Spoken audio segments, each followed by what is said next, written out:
hanya ada beberapa orang dalam sejarah yang dikenal abadi.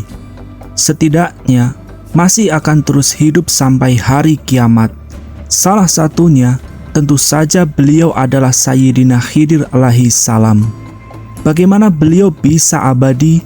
Dalam kitab Badai Az-Zuhur, Sayyidina Khidir abadi setelah meminum Ainul Hayat, yaitu air keabadian di ujung bumi, di bagian tergelap di sisi tersembunyi di bumi. Kisah ini melegenda bahkan di kalangan lintas agama. Di Eropa, pada abad ke-15, kisah ini sudah tersebar dari mulut ke mulut dan menjadi mitos tersendiri untuk dipecahkan para pelaut, para petualang. Mereka belum membuktikan kebenarannya. Bagi sekelompok cendekiawan Eropa kala itu, berita ini adalah kebodohan. Tapi, bagi sebagian orang, di sisi terdalam hati seorang penjelajah, ada hasrat untuk melakukan pembuktian, bahkan ambisi untuk mencapai keabadian tanpa memedulikan benar tidaknya mitos ini. Dengan tanpa mengungkapkan secara lantang, mereka melakukan penjelajahan untuk menemukan sang keabadian itu. Meski mereka berdalih mencari kekayaan, tapi hidup abadi memang lebih menarik. Juan Ponce de Leon, salah satu kapten kapal dan manusia pilihan yang dimiliki kerajaan Spanyol kala itu, dikaitkan dengan pencarian air keabadian. Mungkinkah alasan ini yang melatar belakangi penjelajahan gila yang dilakukan oleh Ponce de Leon? Seorang pelaut pilih tanding yang mungkin tidak ada duanya. Bagaimana kisahnya? Tetap di Bumi Semesta.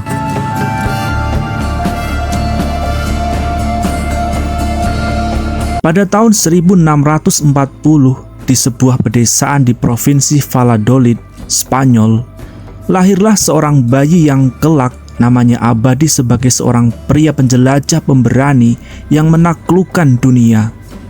Lahir dari keluarga miskin, menjadikan masa mudanya dia habiskan untuk bekerja di Istana Aragon sebagai pelayan.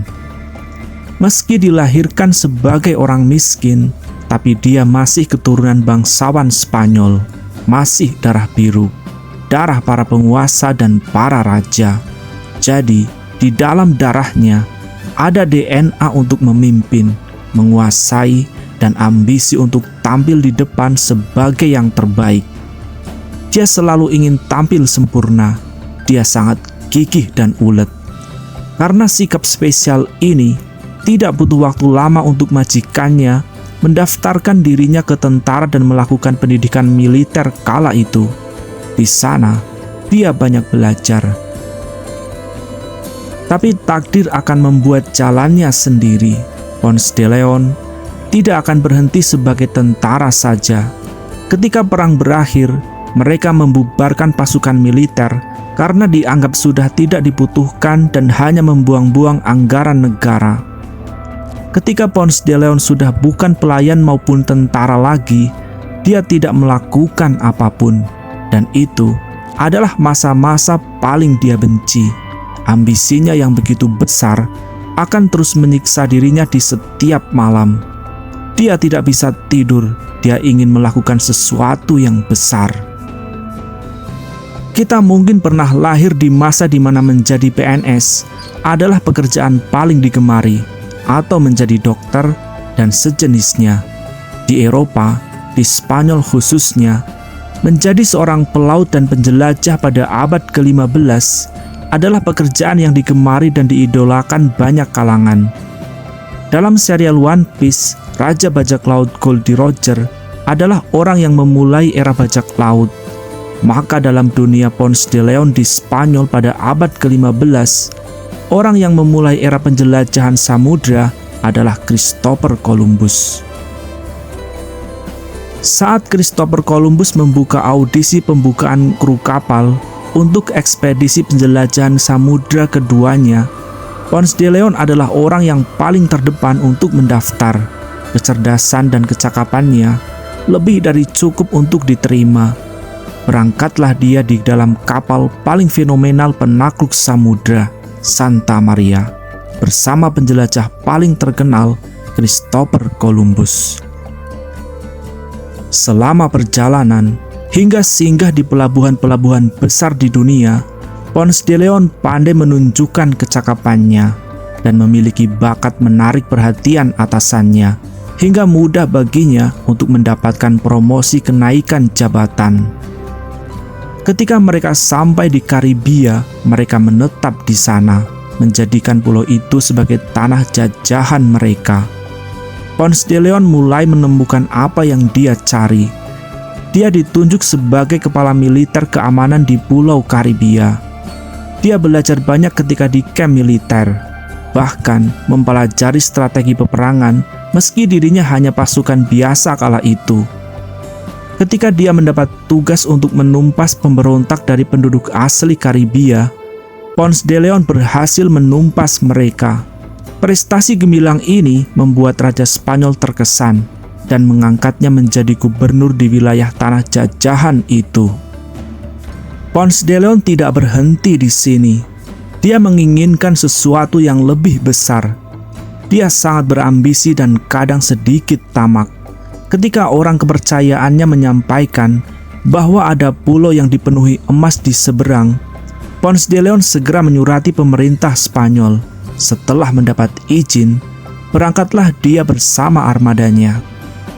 Ponce de Leon segera melakukan ekspansi sesampainya di pulau itu, membabat hutan dan mendirikan kamp-kamp untuk armadanya. Sejauh ini, dia berhasil. Di pulau baru ini, Ponce de Leon menemukan emas dan tanah yang subur. Kelak, pulau ini bernama Puerto Rico. Ketercapaian hebatnya membuat namanya semakin melambung. Bahkan Raja Spanyol menaruh ketertarikan tersendiri kepada Ponce de Leon. Ada pepatah mengatakan, semakin tinggi pohon, semakin besar tekanan angin. Inilah yang dialami Ponce de Leon. Pangkat yang tinggi, ketenaran, nama besar, dan semua pencapaiannya tidak lantas membuat semua orang menyukainya. Adalah Diego Columbus, putra dari penjelajah terbesar Christopher Columbus. Dibantu dengan beberapa orang dalam, mengatur siasat untuk menjatuhkan Ponce de Leon. Lagi-lagi, kekuatan orang dalam bicara. Ponce de Leon adalah anak orang miskin di pedalaman Spanyol. Dia segera tersingkir oleh putra dari nama besar Christopher Columbus. Pada akhirnya, setelah intrik drama politik orang dalam, jabatan gubernur di wilayah itu jatuh ke tangan Diego Columbus. Ponce de Leon sesaat patah hati, merasa semua yang dia lakukan tidak dihargai. Dia kecewa dengan semua orang. Dia tidak tahu harus melakukan apa. Tapi takdirnya tidak berhenti di sini. Tuhan belum selesai dengannya. Sebuah surat dari Raja Spanyol datang. Isinya, Raja masih membutuhkannya. Di kalangan pelaut, ada sebuah cerita tentang adanya tanah atau pulau baru yang bernama Bimini. Sebuah pulau yang menghubungkan dua daratan besar dengan kekayaan melimpah tanpa batas. Sang raja ingin Ponce de Leon menemukan pulau itu.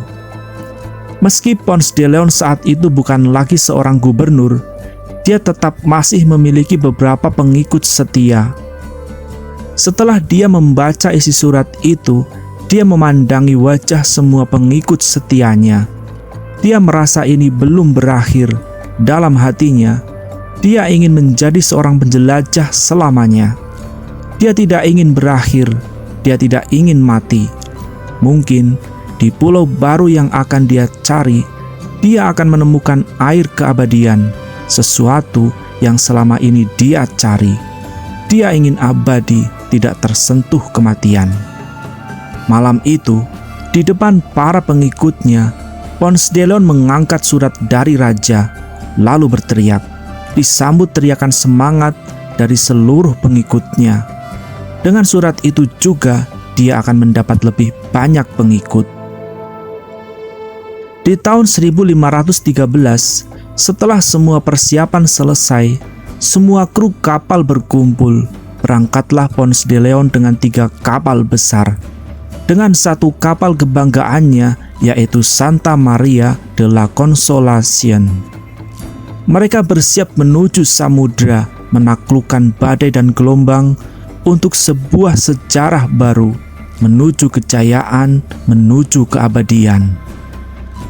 Setelah pelayaran yang hampir membuat putus asa selama beberapa minggu, bahkan dalam beberapa literasi berbulan-bulan, pada akhirnya mereka menemukan sebuah daratan baru, daratan yang belum pernah dipijaki manusia manapun dari Eropa.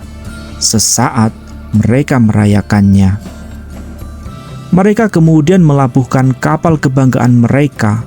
Mereka mulai menjelajah pulau itu. Ponce de Leon tidak tahu apakah ini adalah tanah Bimini yang dia cari. Mereka menerus menjelajah pulau dengan kompas di tangan navigator mereka. Mereka semua ahli dalam membaca arah, bahkan menjadikan benda-benda langit sebagai penunjuk jalan. Mereka hampir tidak pernah tersesat. Setelah mereka melewati lebatnya belantara hutan, sebuah bukit berbatu menghadang mereka. Tidak ada jalan memutar. Mereka memutuskan untuk mendakinya dengan peralatan terbatas yang mereka bawa. Mereka sangat gigih dan ulet. Meski mereka sangat lelah dan lapar, mereka tidak ada yang berhenti. Sesampainya di puncak bukit, semuanya terdiam. Mereka seakan lupa dengan lelah dan payah yang telah mereka lalui. Di hadapan mereka, sebuah hutan lapang membentang tanpa tepi. Sangat indah. Hanya dibatasi oleh ufuk di cakrawala yang membatasi pandangan mereka.